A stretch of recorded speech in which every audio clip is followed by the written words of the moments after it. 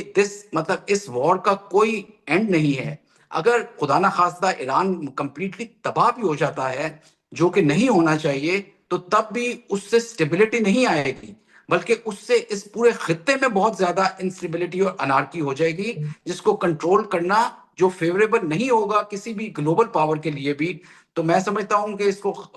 اس scenario کو تک میرا نہیں خیال کہ ہم پہنچیں گے کہ جس میں پاکستان کسی ایک فریق کا ساتھ دے گا۔